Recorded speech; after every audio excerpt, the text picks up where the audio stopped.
If you're not aligned with yourself, you will react to life. What do I mean by that? So if you don't have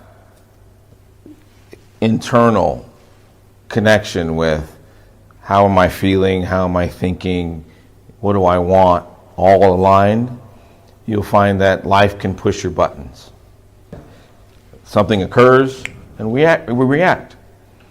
But had there been communication ahead of time where you would have created alignment about what this is that you expected, I'm expecting us to do this, get married, and whatever those things are, then that's when we lose alignment. Because when we don't have the communication, something happens, that's when the trigger of life occurs. No wrong or right about it, just awareness.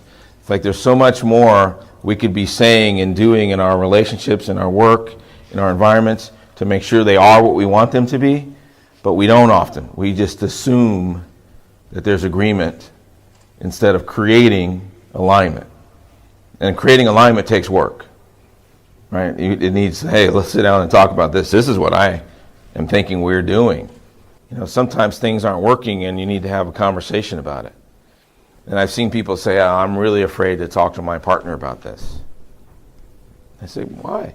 Because I'm worried about what they're going to say or what they're going to think. You know what? One day that conversation is going to happen anyway. You might as well go ahead and have it now. And by having it now, it may not build up so big that there's no recovery from it. So being willing to have the fierce conversations where you can say what it is that you really are feeling is critical for creating alignment in your life. And that's how you will see people who've been together for 35 years decide they don't want to be together anymore. Because at some point, the disagreement builds up to a point where they don't want to continue. And all along, what they could have been creating is alignment. But they were creating false agreement. So if someone isn't willing to align with you, it's because you haven't created enough context for them, or it's going to be against their values. Right? So context is information, awareness, why you want this to occur. In most people's worlds, they just want you to align without giving you all the data. But when you give someone enough context and it's really important, often they'll say, yeah, I can do that. But until they get that data, they struggle with it. So I want you to kind of elevate your thinking here for a moment, which is easy to do. Why? Because you have hindsight.